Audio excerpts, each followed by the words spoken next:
burning wreckage of the Iron Eagle sent black smoke into the purple sky of Kepler 442b. Captain Hyunwoo Kim lay face down in the alien dirt, his flight suit torn and his left arm bent at a wrong angle. Blood dripped from a cut above his eye as he tried to push himself up with his good arm. Around him, tall shadows moved closer. The Vorthons had found him. Hyunwoo had been flying a reconnaissance mission over the mining world when 3 enemy fighters jumped him from behind an asteroid. His ship was fast but outnumbered. He had managed to take down one of them before plasma fire tore through his engine. The crash landing had been rough, but he was alive. That was something. Now 6 Vorthon soldiers stood in a circle around him. They were tall creatures, almost 8 feet high, with green scaly skin and yellow eyes that glowed in the dim light.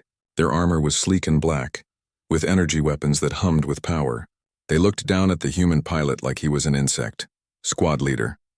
Thexel stepped forward and kicked dirt at Hyunwoo.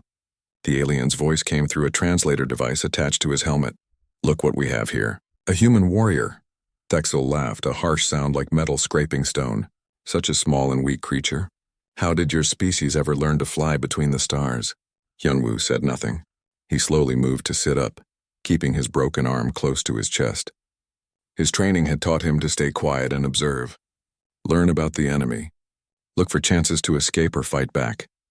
Another Vorthon soldier, shorter than the others, poked at the smoking wreckage with his weapon. "Look at this ship, Thexel. It is made of simple metal and basic circuits. My youngling could build better with scraps." The squad leader walked over to examine the Iron Eagle. He ran his clawed hand along the twisted hull. Primitive fuel rockets, basic radar systems, no quantum shields or plasma cores. How do these creatures think they can fight us with such toys? Thexel turned back to Hyunwoo. "What is your rank, little human?" Hyunwoo met the alien's glowing eyes. "Captain Hyunwoo Kim, United States Space Force, service number 4479211. Captain." Thexel repeated the word like it was funny. "You command other humans in battle? With equipment like this?" He gestured at the wrecked fighter. "Our lowest soldiers have better weapons than your best warriors." The other Vorthons gathered around to stare at the human. One of them, with scars across his face, leaned down close to Hyunwoo. "I have fought your kind before, human. On the colony world of New Fresno. Your soldiers fell like wheat before our plasma cannons. They screamed for mercy in their weak voices."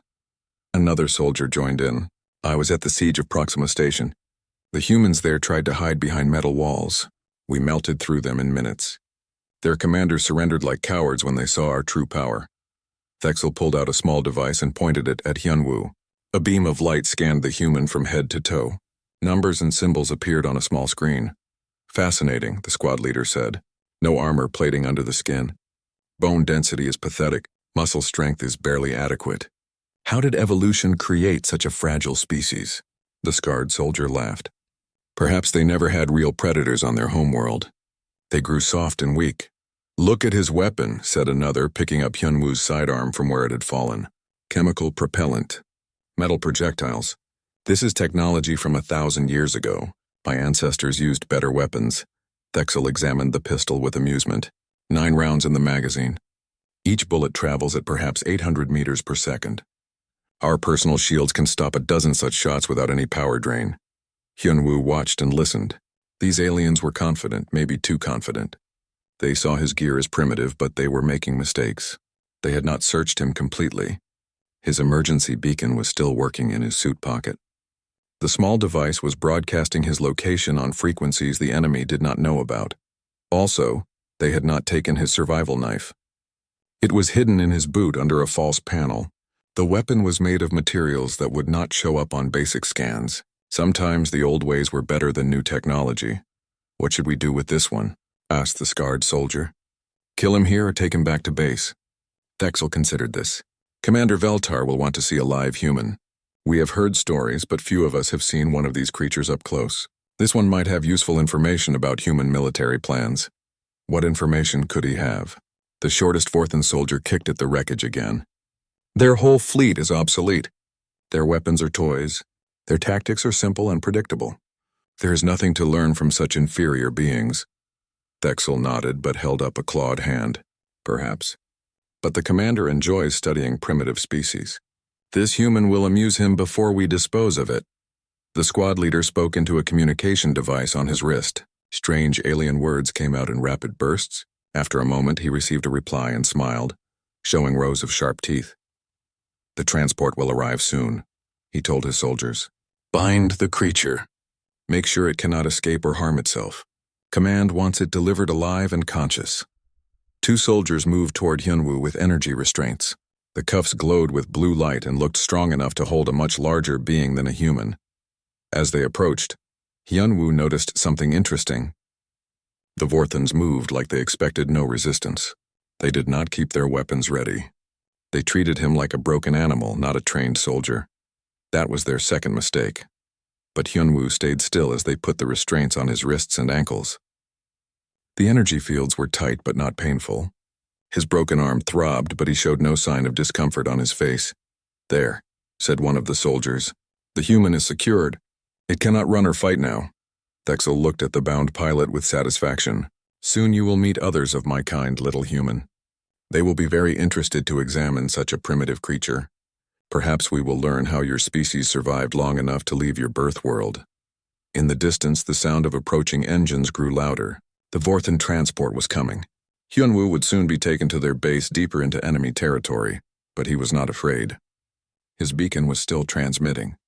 His rescue would come, and when it did, these arrogant aliens would learn that humans were much more dangerous than they appeared. The Iron Eagle continued to burn behind them as the Vorthan soldiers waited for their ride home. The Vorthan transport ship hummed through the purple sky of Kepler 442b. Inside the cargo hold, Hyunwoo sat on a metal bench with his energy restraints still glowing blue around his wrists and ankles. Two guards watched him, but they seemed bored. One of them was playing some kind of holographic game. The other was cleaning his weapon. Through a small window, Hyunwoo could see mountains and valleys passing below. The landscape was rocky and covered with strange plants that looked like giant mushrooms. In the distance, he spotted the Vorthan base. It was huge, maybe 10 miles across, with dozens of buildings and landing pads. Energy shields flickered over the entire complex like a soap bubble. The transport landed with a soft thud. The guard stood up and gestured for Hyunwoo to move. He walked slowly, favoring his broken arm, as they led him down a ramp and into the base. The Vorthan soldiers were waiting for them. At least 20 aliens stood in formation around the landing pad. They all wanted to see the captured human. Some of them pointed and made sounds that might have been laughter. Commander Veltar stepped forward from the group. He was larger than the others, with golden scales mixed in with the green ones. Medals and rank symbols covered his black armor. His yellow eyes studied Hyunwoo like he was looking at a strange animal in a zoo. "So this is a human warrior," Veltar said in perfect English. His translator was better than the others.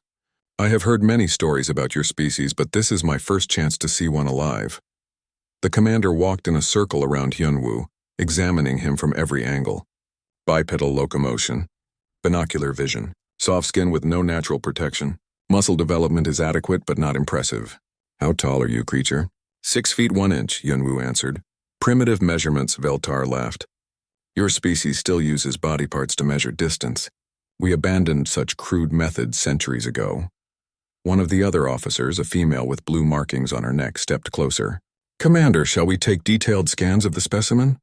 Our scientist would be very interested in human biology." "An excellent idea, Communications Officer Zathara," Veltar replied. "But first let us examine its equipment. I want to understand how such backward technology allowed them to reach the stars." Two soldiers brought over the gear they had taken from Hyunwoo. His flight suit, helmet, survival pack, and other equipment were spread out on a metal table. The Vorthans gathered around like they were looking at ancient artifacts. Veltar picked up the flight suit and held it up to the light. "Woven fabric. Basic synthetic materials. No environmental protection beyond simple air filtration. How do you survive in space with such primitive gear?" "We manage," Hyunwoo said quietly. "You manage," Veltar repeated with amusement. "Yes, I suppose barely staying alive could be called managing." He tossed the suit aside. "Look at this helmet. Plastic and metal construction. Simple radio communications. No neural interface or heads-up display systems." Zathara held up Hyunwoo's tactical vest. The armor plating is ceramic composite. It might stop small projectiles, but any energy weapon would cut through it like air. "How do your soldiers survive combat?" "By being smarter than our enemies," Hyunwoo said. "The Vorthans found this very funny. Several of them made that harsh scraping laugh sound. Feltar shook his head in mock sadness. Smarter than your enemies. How amusing. Tell me, human, what is the maximum speed of your fastest ships? Hyunwoo said nothing. Silent now? Very well, I will tell you. Our intelligence reports say your best fighters can reach perhaps 10% of light speed. Our children's training craft are twice as fast. Another officer joined the conversation. Commander, I fought against human ships at the Battle of Centauri Prime. They used kinetic weapons and chemical explosives. Ancient technology. Our plasma cannons destroyed them without effort. I was at the raid on New Tokyo Station, added another. The humans tried to board our ships with projectile weapons and blade weapons. Can you imagine? Metal swords against energy shields and plasma rifles. Feltar nodded. Yes, I read that report. Your forces suffered no casualties while eliminating over 300 human soldiers. Their tactics were primitive and predictable. Zethara activated a recording device. I want to broadcast images of this creature to all Vorthon military networks. Let our soldiers see what they are fighting against. It will boost morale when they understand how inferior the enemy truly is. She began taking pictures of Hyunwoo from different angles. The flash was bright and made his eyes water. Other soldiers gathered around to get in the images, pointing at him and making proud poses. Send copies to High Command as well, Feltar ordered. The Council of War will be amused to see that humans are even more pathetic than our report suggested. While the aliens were busy with their photography, Hyunwoo looked around the base. He counted guard towers and weapon positions. He noted the patrol patterns of the soldiers. He memorized the locations of fuel dumps and communication arrays. Most importantly, he noticed that the Vorthons were not very careful about security. They had guards, but not many. They relied too much on their energy shields and advanced technology. They did not seem to think that primitive humans could pose any real threat to their base. That was a mistake. What should we do with it now? Asked one of the younger officers. Execute it as an example to other humans? Feltar considered this. Not yet. First, we will study it. Learn about human biology and psychology. This information could be useful when we invade Earth itself. When will that invasion begin? Zethara asked. Soon. Feltar smiled, showing his sharp teeth. High Command is planning a massive assault on the human home system. We will crush their pathetic fleet and occupy their planet. The humans will become slaves or livestock, depending on their usefulness. The commander turned back to Hyunwoo. What do you think of that, creature? Your entire species will soon bow before Vorthon power. Your primitive weapons and crude ships cannot protect you from us. Hyunwoo met his yellow eyes steadily. We will see about that. Defiant even in captivity, Veltar laughed. How amusing. Take it to the detention area. Give it food and water. I want it healthy for the experiments. 4 guards surrounded Hyunwoo and led him away from the landing pad. They walked through the base, past barracks and command buildings. The Vorthon soldiers they passed all stopped to stare at the human prisoner. Some of them made jokes in their own language. The detention building was small but well built. Energy barriers flickered across the entrances. Inside, there were a dozen cells with force field doors instead of metal bars. But Hyunwoo was not alone. In one of the cells sat a human woman in a torn laboratory coat. She had dark hair and looked to be in her 30s. When she saw him, her eyes went wide with surprise. Another human, she whispered as the guards locked Hyunwoo in the cell next to hers. I thought I was the only one left alive on this world. After the guards left, she spoke again. I am Dr. Minseo Park. I was doing research on the mining operation when the Vorthons attacked. They kept me alive because I know about human technology. Captain Hyunwoo Kim, Space Force, he replied. How long have you been here? 3 weeks. They question me every day about human military capabilities. I tell them as little as possible, but they have ways of making people talk. Hyunwoo examined his cell. The force field hummed with energy, but the walls were solid metal. There were no obvious ways to escape, but he filed away every detail for later use. Dr. Park, he said quietly, are there any rescue operations planned? Any sign that Earth knows what happened here? Minseo shook her head sadly. I do not know. The Vorthons destroyed all our communication equipment when they took the base. We have been cut off from home since the attack began. But Hyunwoo smiled slightly.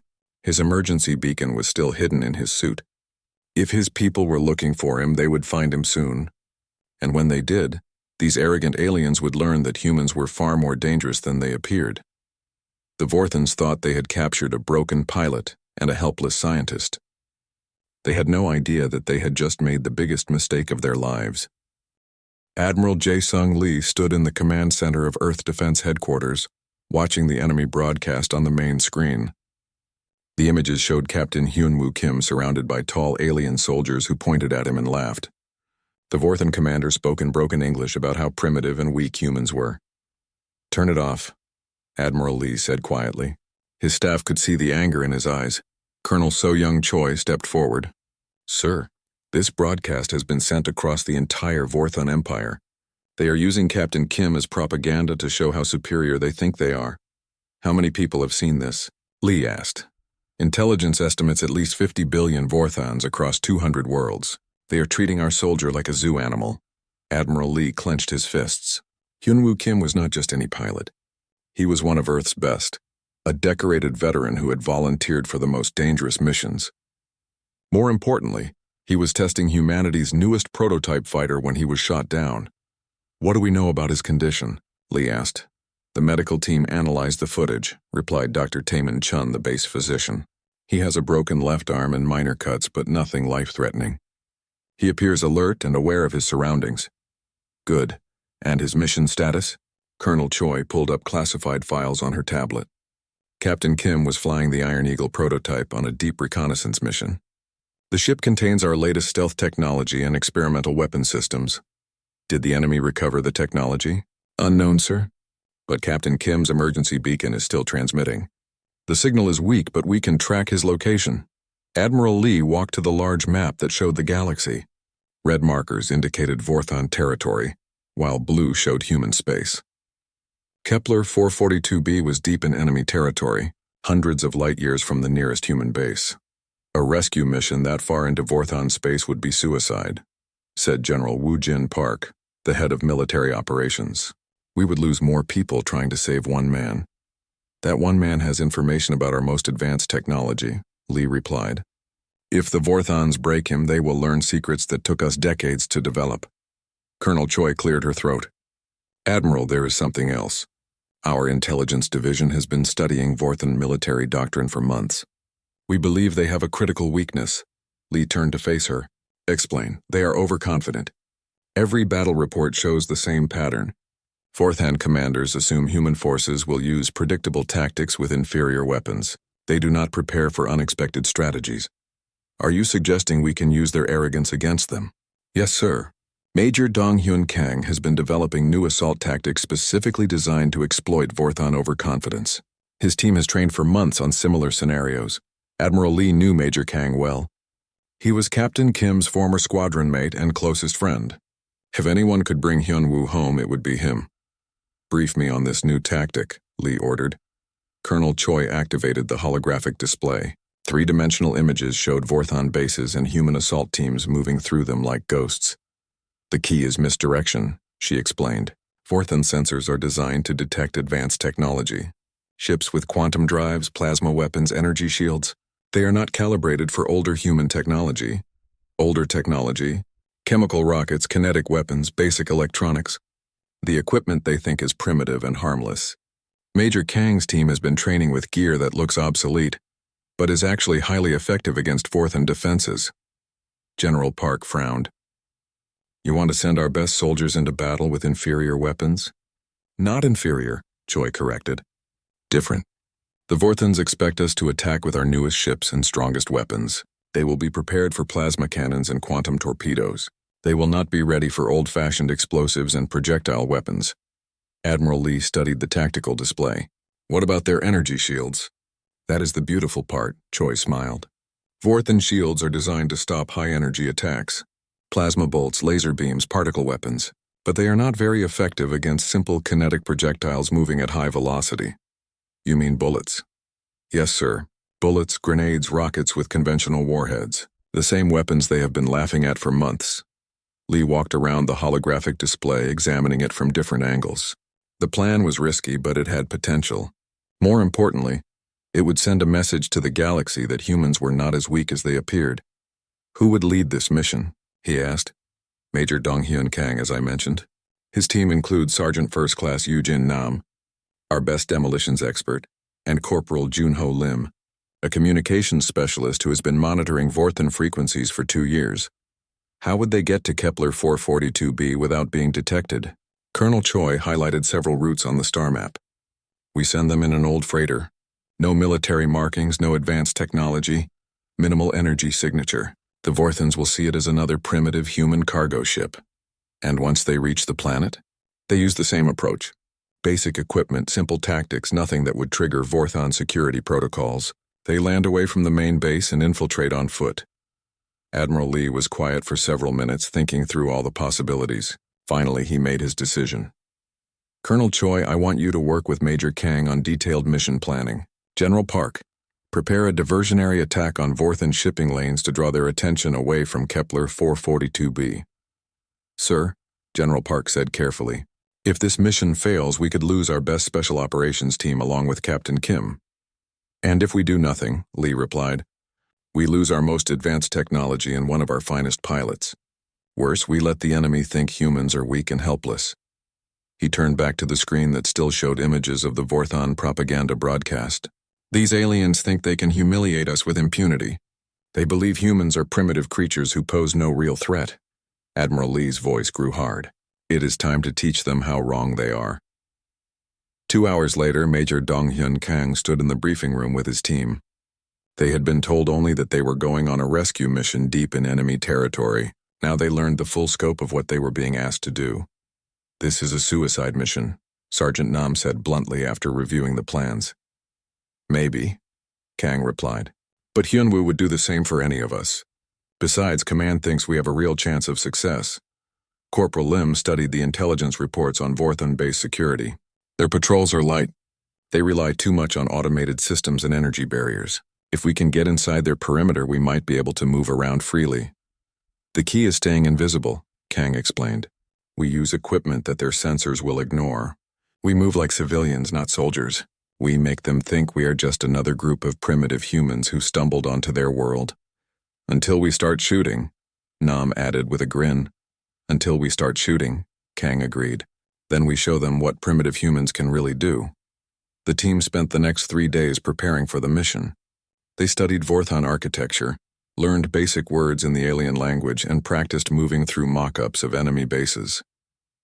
Most importantly, they trained with the old-style weapons and equipment that would make them invisible to advanced sensors. When they were ready, Admiral Lee came to see them off personally. Remember, he told them, this mission is about more than rescuing one pilot. Every species in the galaxy is watching to see if humans will fight back or accept defeat. Show them what Earth is truly capable of. Major Kang saluted. We will bring Captain Kim home, sir. And we will make sure the Vorthons regret underestimating humanity. As their ship launched toward enemy space, the team knew they were about to attempt the impossible, but they also knew that sometimes the impossible was exactly what humans did best. The old cargo freighter drifted through space like a piece of floating junk. Its hull was covered with rust stains and dents that made it look ready for the scrapyard. Inside, Major Dong-hyun Kang and his team waited as they approached Kepler 442b. Vorthon patrol ship coming up on our starboard side, Corporal Junho Lim reported from the communications station. They are scanning us. Kang looked at the view screen. The sleek alien vessel was 10 times the size of their freighter, and armed with enough weapons to destroy a small fleet, but it passed by without stopping, its crew apparently seeing nothing worth their attention. Perfect, Sergeant First Class Yoo-jin Nam said from her position at the weapons console. They think we are just another primitive human cargo hauler. The plan was working. Their ship had no advanced technology to attract attention. The engines were simple chemical rockets. The hull was basic steel and aluminum.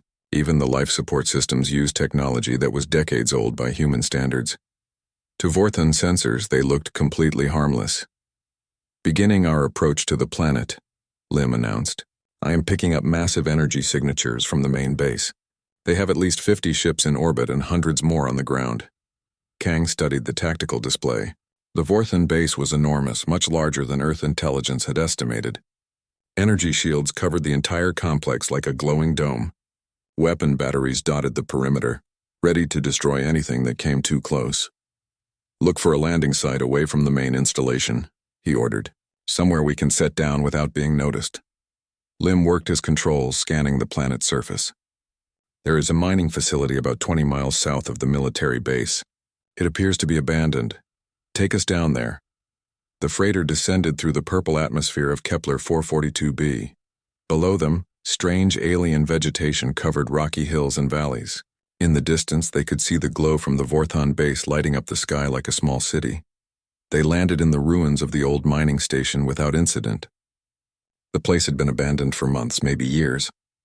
Rusted equipment lay scattered around empty buildings. Perfect cover for a covert insertion team.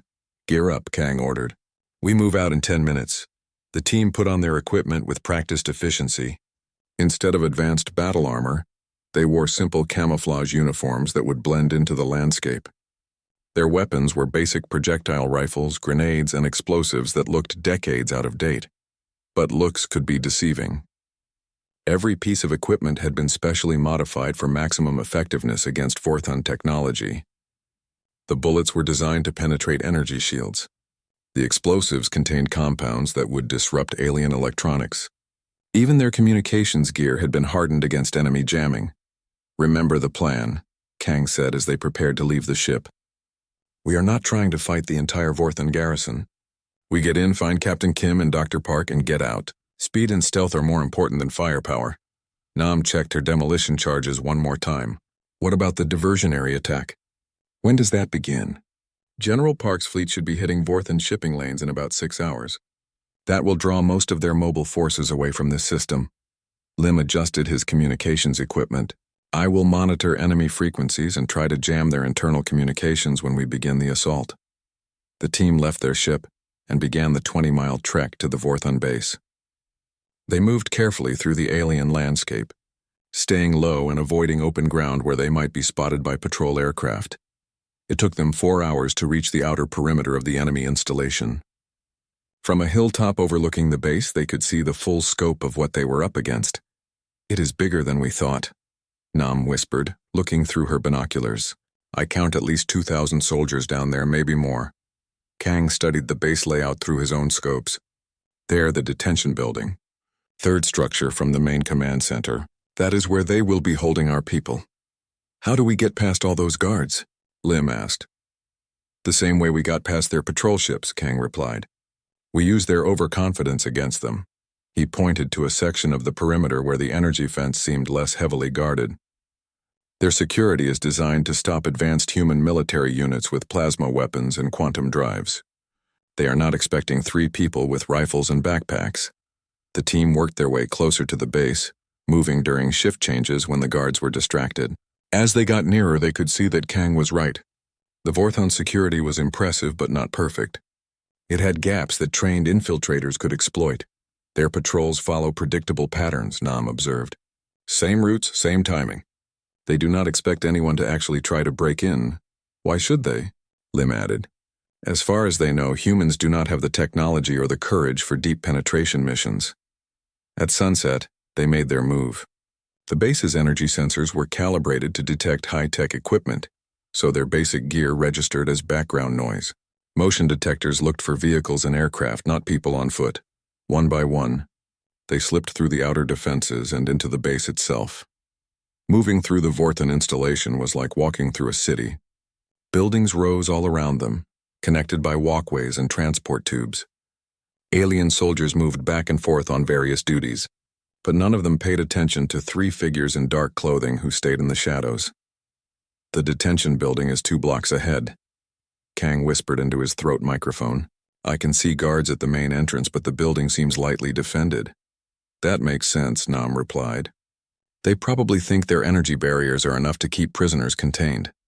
Lim was monitoring enemy communications on his portable receiver. I'm picking up routine security chatter. Nothing about any alerts or unusual activity. They approached the detention facility carefully, staying hidden behind equipment and supply containers. The building was smaller than most others in the base, but heavily reinforced. Energy barriers flickered across all the entrances and windows. 2 guards at the front door, Kang reported. 1 patrol walking around the building every 15 minutes.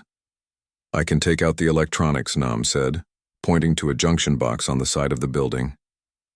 Give me 2 minutes with that control panel and I can shut down their security systems. Do it, but wait for my signal.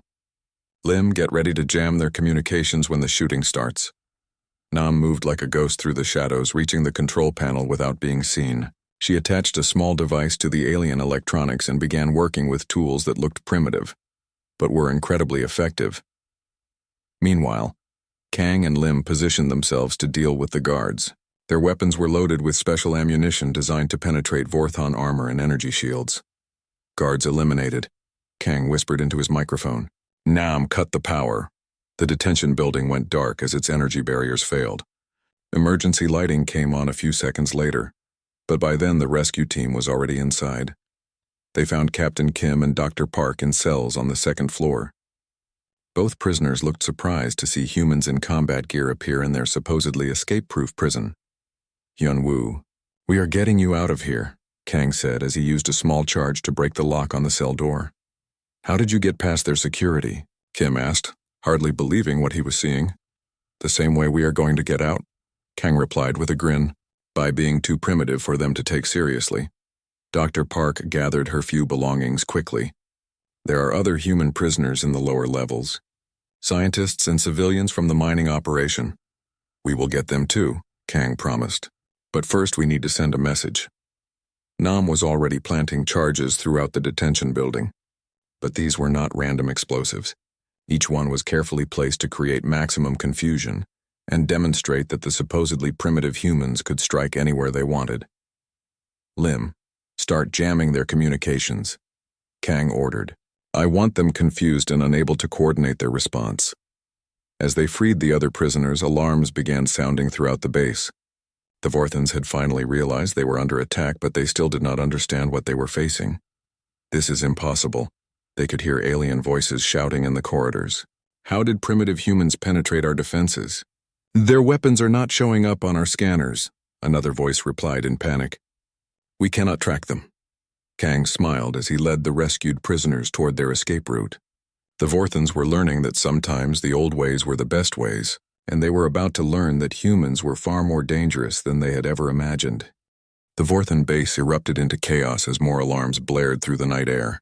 Commander Veltar stood in the command center, watching displays that showed human prisoners escaping from what was supposed to be an impregnable detention facility. How is this possible? He roared at his subordinates. Where did these humans come from? How did they get past our sensors? Communications officer Zathara worked frantically at her console. Sir, I am detecting massive jamming across all our internal frequencies. Someone is disrupting our communications network. Use the backup channels, Veltar ordered. I tried, sir. They are being jammed too.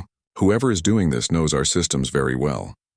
On the tactical display, red dots showed the locations where explosions had damaged base infrastructure. The pattern made no sense to Veltar. The humans were not targeting critical systems or trying to destroy the base. Instead, they seemed to be creating maximum confusion while helping their people escape. Deploy all security teams, he commanded. Surround the detention building. These primitive creatures cannot have gone far. But when the Vorthon soldiers arrived at the detention facility, they found it empty except for the unconscious guards and smoking holes where the cell doors used to be. The rescue team had vanished like ghosts. Squad leader Thexel studied the scene with growing frustration. The humans were here, but there is no sign of how they left. No energy signatures, no vehicle tracks, nothing. Check the sensor logs, Veltar said through the communications link. Show me how they got inside our base. The technicians worked for several minutes before reporting back. Sir, we have a problem. Our sensors show no record of any intruders entering the base perimeter. According to our equipment, no one broke in. That is impossible. The humans are here. We can see the damage they caused. Yes, sir, but their equipment is not registering on any of our detection systems. It is as if they are using technology we cannot recognize. Veltar felt a cold sensation in his stomach. Could the humans have developed some kind of advanced stealth technology? Had Earth's military capabilities been underestimated? Meanwhile, Major Kang and his team were moving through the base with their rescued prisoners. They had changed tactics after the initial rescue, splitting into smaller groups to avoid detection and create multiple distractions. The command center is 3 blocks north, Captain Kim whispered as they crouched behind a supply depot. If you can get inside, you could access their main computer systems. What would we find there? Kang asked. Dr. Park spoke up. Battle plans, troop deployments, maybe even the locations of other human prisoners on different worlds. The Vorthons have been very thorough in documenting their conquests. Nam finished setting another explosive charge on a power distribution node. This should knock out electricity to half the base. That will keep them busy for a while. Corporal Lim was monitoring enemy communications from his portable equipment. They are getting desperate. I can hear panic in their voices. They keep asking each other how humans could possibly have this kind of technology. What technology? One of the rescued civilians asked. You are using rifles and explosives. That is not exactly advanced. Kang smiled. Exactly. That is the point. Their sensors are designed to detect energy weapons, quantum drives, plasma systems. They literally cannot see our equipment because it is too simple. The team continued moving through the base, staying ahead of the confused Vorthon search parties. Every few minutes Nam would detonate another charge, creating new chaos and forcing the enemy to spread their forces even thinner. Sir, we have multiple explosions throughout the base, a Vorthon officer reported to Commander Veltar. Infrastructure damage is spreading. Power grids are failing in sectors 7 through 12. Veltar studied the damage reports with growing alarm. The humans were not just rescuing their prisoners. They were systematically disrupting base operations with surgical precision. How many intruders are we dealing with? He demanded. Unknown, sir. We cannot get an accurate count because our sensors cannot track them. Then use visual confirmation. Send patrol teams to every sector. Find these humans and eliminate them. But the search teams found nothing. The rescue operation had become something much bigger. What started as a simple prisoner extraction was turning into a demonstration of human tactical superiority.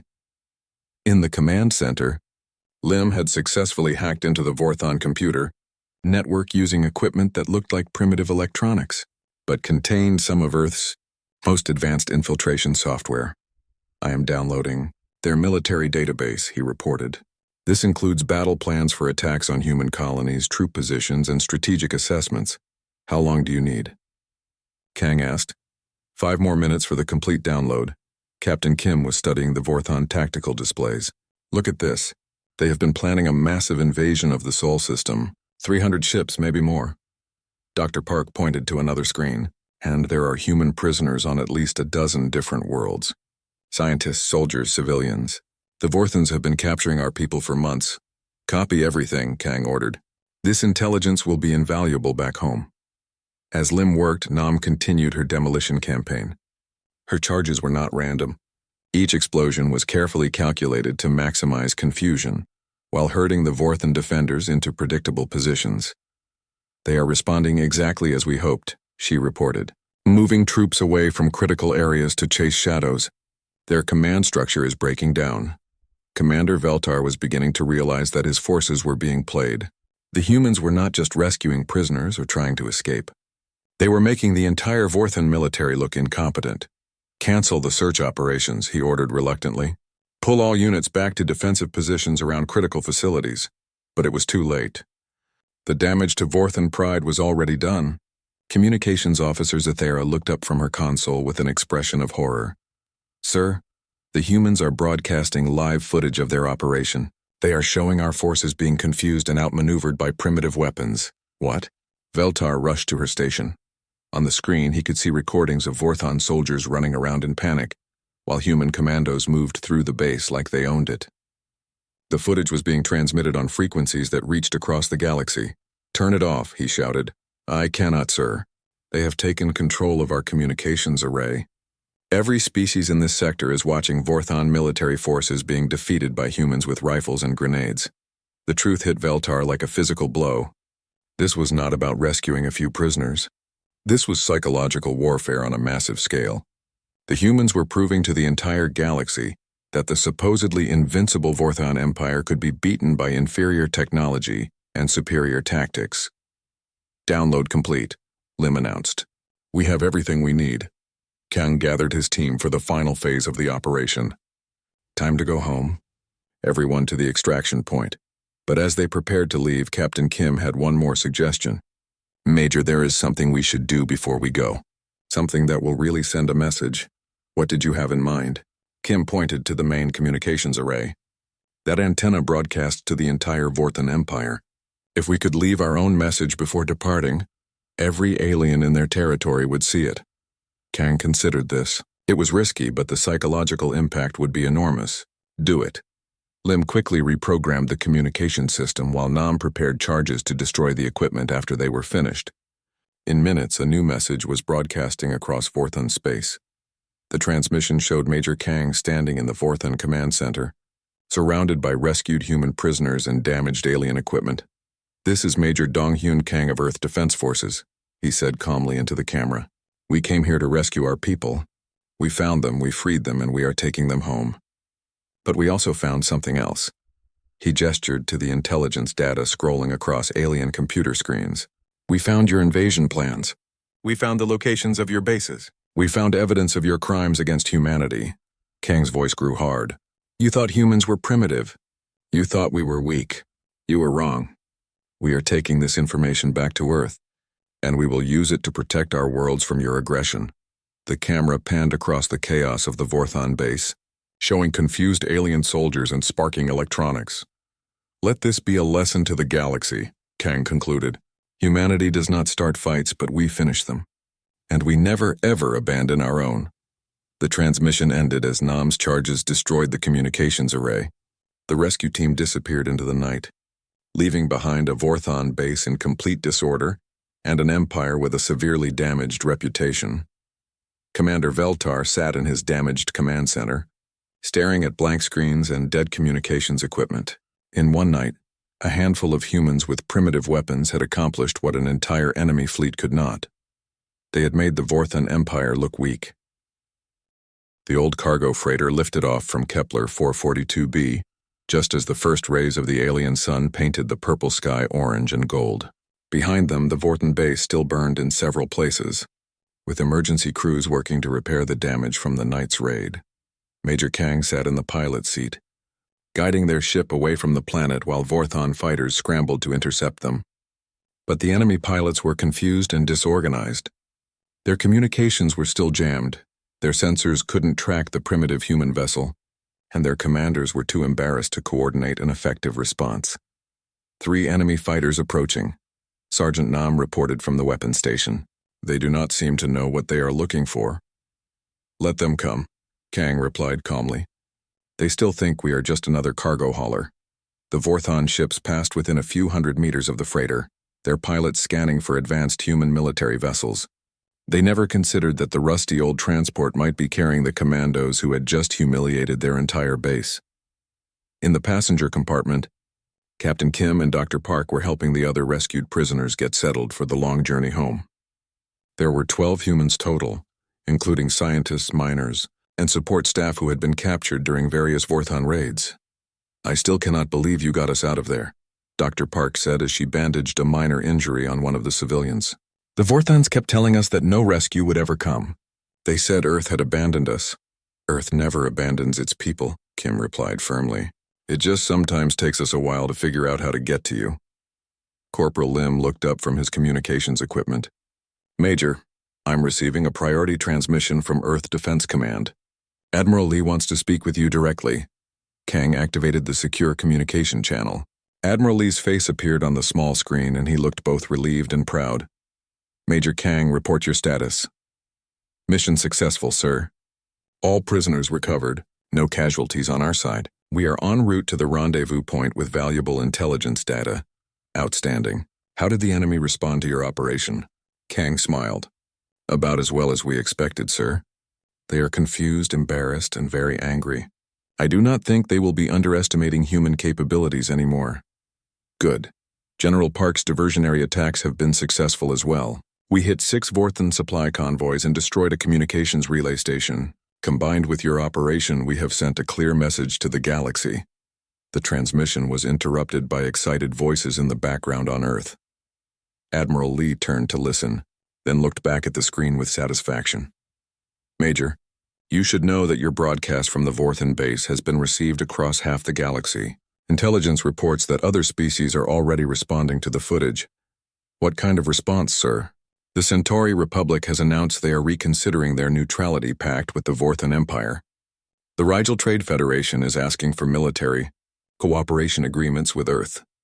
Even some Vorthon client species are sending secret Messages asking about possible alliances with humanity. Captain Kim leaned into view of the camera. Sir, the intelligence data we recovered shows that the Vorthons have been planning massive invasions throughout this sector. They have prisoner camps on at least 12 worlds. Admiral Lee's expression grew serious. We will deal with that information when you return. For now, concentrate on getting home safely. As the communication ended, the rescue team settled in for the long journey back to Earth. But they were not traveling alone. Throughout the galaxy, the footage of their operation was being broadcast and rebroadcast on every available frequency. On the Vorthon homeworld, High Command was meeting an emergency session. The images of human commandos moving through their supposedly impregnable base had shocked the military leadership.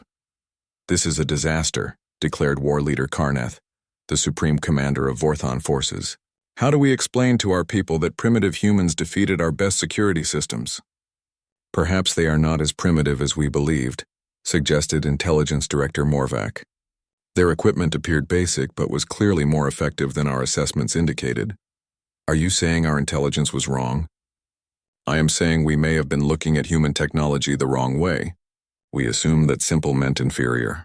But what if simple means efficient? Karnath considered this disturbing possibility.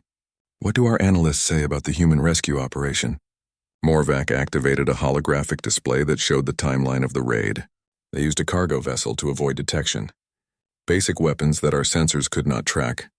Explosives that disrupted our infrastructure without destroying it completely. Most importantly, they coordinated their actions to create maximum psychological impact. Psychological warfare? Yes.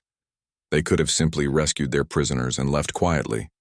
Instead, they made sure the entire galaxy saw Vorthon forces being outmaneuvered by inferior technology.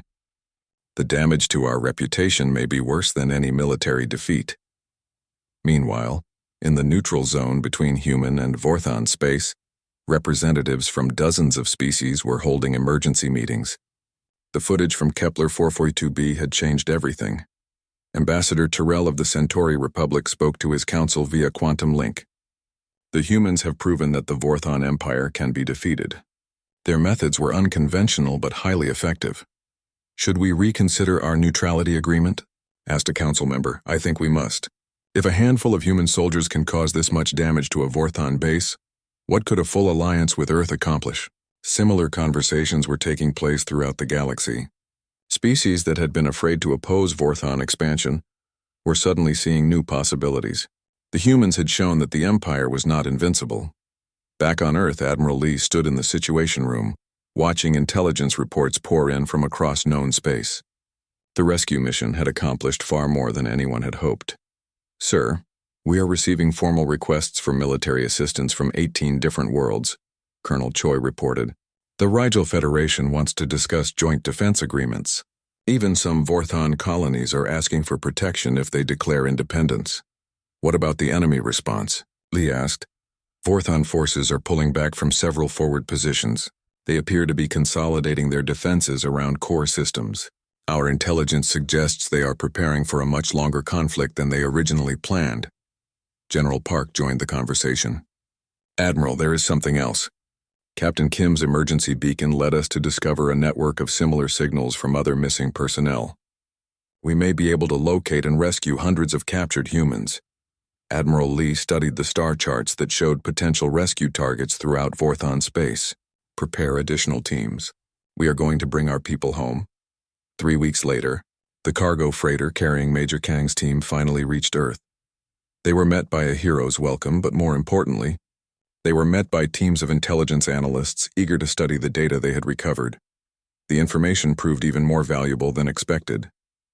Fourth-hand invasion plans, military codes, base locations, and prisoner camp coordinates filled Earth's databases with intelligence that would take years to fully analyze. Captain Kim stood in the debriefing room, his broken arm now healed, addressing a room full of military leaders and intelligence officers. The Vorthons have been systematically underestimating every species they encounter, he explained. They judge military capability based only on technology level, not on tactical thinking or adaptability. That gives us a significant advantage, Admiral Lee replied. We can use their preconceptions against them in future operations. Dr. Park added her own insights. Their entire military doctrine is based on technological superiority. They do not train for unconventional warfare or asymmetric tactics. Major Kang's team exploited that weakness perfectly. Over the following months, the effects of the Kepler 442b rescue rippled across the galaxy. Human special operations teams launched similar raids on other Vorthon installations, each one more successful than the last. The aliens' reputation for invincibility crumbled as footage of these operations spread throughout known space. The Rigel Trade Federation was the first to formally ally with Earth, followed quickly by the Centauri Republic. Within 6 months, a coalition of 23 species had formed what became known as the Free Worlds Alliance, with humanity providing military leadership and tactical expertise. But the most significant change came from within Vorthon space itself. On the mining world of Arcturus 7, a Vorthon colonial garrison found themselves facing a rebellion led by human prisoners who had escaped using tactics learned from the Kepler 442b broadcasts. The revolt succeeded and the planet declared independence. Similar uprisings followed on a dozen other worlds. The Vorthon Empire, which had seemed unstoppable just months before, found itself fighting on multiple fronts against enemies who had learned from humanity's example. Commander Veltar, the Vorthon officer who had mocked Captain Kim, was among the first casualties of this new reality. His base was overrun by a joint human-Centauri task force that used the same simple weapons and unconventional tactics that had proven so effective.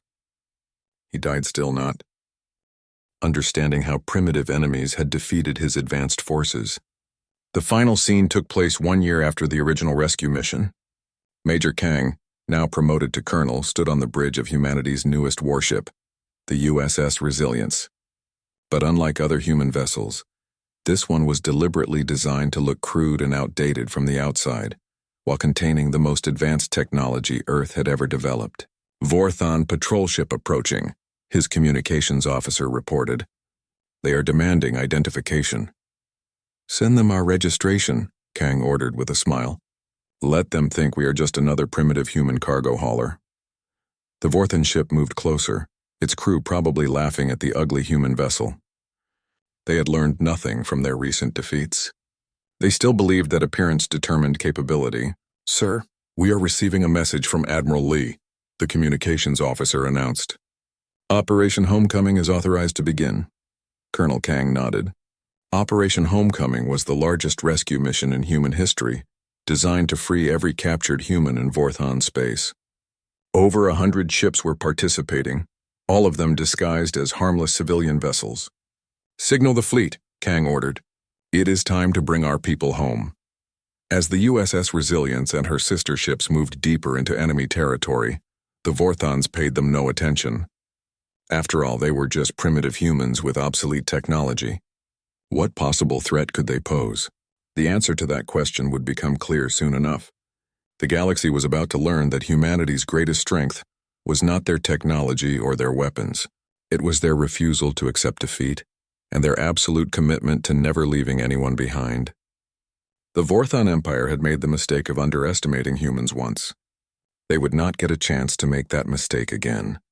In the end, the aliens learned a hard lesson that would be remembered throughout the galaxy for generations to come. Never judge a species by the simplicity of their tools. Judge them by the complexity of their thinking and the strength of their determination.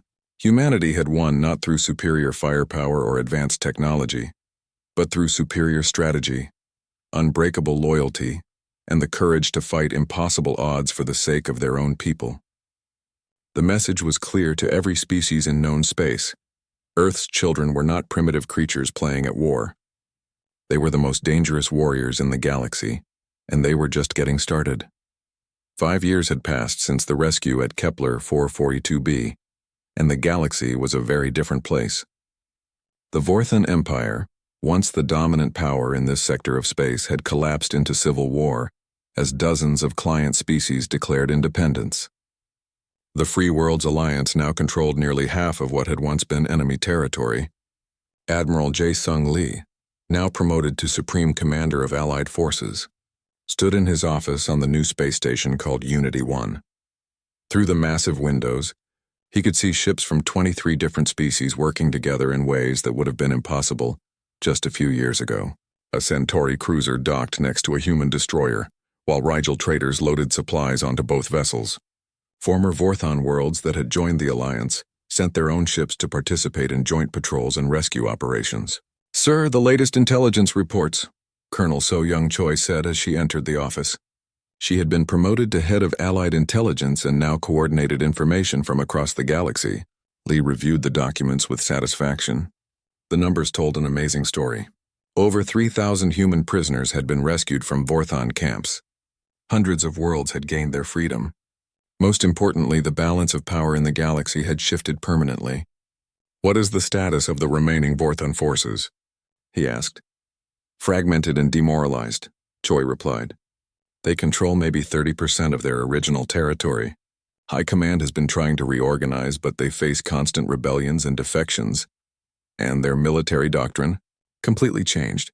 They have abandoned their reliance on technological superiority and started training for unconventional warfare, but it may be too little too late." Lee nodded. The Vorthons had finally learned to respect their enemies, but the lesson had cost them an empire. On the bridge of the USS Resilience, now flagship of the 3rd Rescue Fleet, Colonel Dong-Hyun Kang reviewed the mission files for their latest operation. They were heading to the Vega system to liberate the last known Vorthon prisoner camp in this sector. But this mission would be different from the early raids. Instead of a small team with primitive weapons, Kang now commanded a task force of 50 ships from 8 different species. The Alliance had grown strong enough to challenge the enemy directly. "Colonel, incoming transmission from the Vorthon commander on Vega 4, his communications officer reported. "He wants to discuss terms for surrender." Kang smiled. It had been a long journey from that desperate rescue mission 5 years ago to this moment when enemy commanders were surrendering without a fight. "Put him through," Kang ordered. The Vorthon officer who appeared on screen looked tired and defeated. His uniform was faded and his scales had lost their shine. Behind him, Kang could see a base that was clearly struggling with supply problems and low morale. "I am Base Commander Jethrix," the alien said. "I wish to negotiate the peaceful transfer of this facility to Alliance control." "What are your terms?" Kang asked. "Safe passage for my troops in exchange for the release of all prisoners and the surrender of our weapons and equipment." It was more than the Vorthons had offered humanity in the early days of the war. Kang considered the request carefully. The Alliance had a policy of accepting honorable surrender, unlike their former enemies. "Agreed," he said finally. "You have 1 hour to prepare your people for evacuation. The prisoners will be transferred to our medical ships for care." As the transmission ended, Kang reflected on how much had changed. The same species that had once mocked humans as primitive now sought mercy from those same supposedly inferior beings. Meanwhile, on Earth, Captain Hyunwoo Kim had returned to duty as head of the Advanced Tactics School. His experience as a prisoner had given him unique insights into enemy psychology and the importance of never underestimating any opponent. Today he was addressing a class of new officers from across the Alliance. Humans, Centauri, Rigelians, and even some former Vorthon defectors sat together in the lecture hall. "The most important lesson from our recent conflicts," Kim explained to his students, "is that victory does not always go to the side with the best technology. It goes to the side that can adapt, improvise, and think creatively about solving problems." A young Centauri officer raised her hand. "Captain, why did the Vorthons fail so completely?" "Their technology was clearly superior to ours." Kim smiled. "Because they made the mistake of believing that technology alone determines the outcome of conflicts. They forgot that wars are fought by thinking beings, not by machines."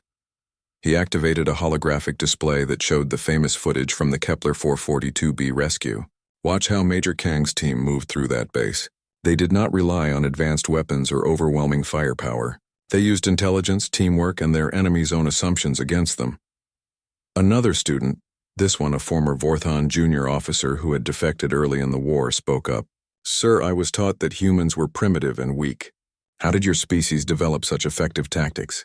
"Because we had to," Kim replied simply.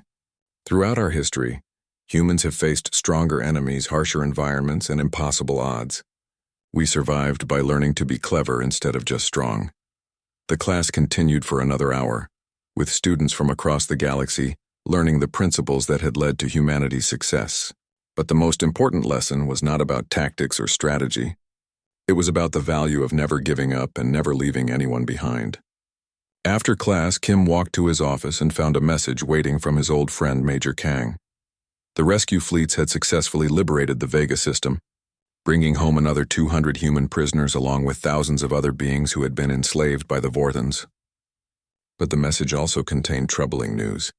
Long-range scouts had detected signs of another alien empire beyond Vorthon space, one that might pose an even greater threat than their recent enemies. Kim forwarded the intelligence to Admiral Lee with his own assessment. If humanity and its allies faced another conflict, they would be ready. The lessons learned from the Vorthon War had made the Alliance stronger and more united than any previous coalition in galactic history. The galaxy was indeed a different place than it had been 5 years ago. The age of empires built on technological superiority and brute force was ending. In its place, a new era was beginning, one based on cooperation, adaptability, and the recognition that intelligence and determination could overcome any advantage. And at the center of this new galaxy stood humanity, no longer seen as a primitive species playing at war, but as the architects of a better way forward for all thinking beings. The rescue of Captain Hyunwoo Kim had been the beginning of something much larger than anyone had imagined. It had been the first step toward a future where no one would be abandoned, no one would be underestimated, and no empire would be allowed to prey on the weak. The humans had kept their promise.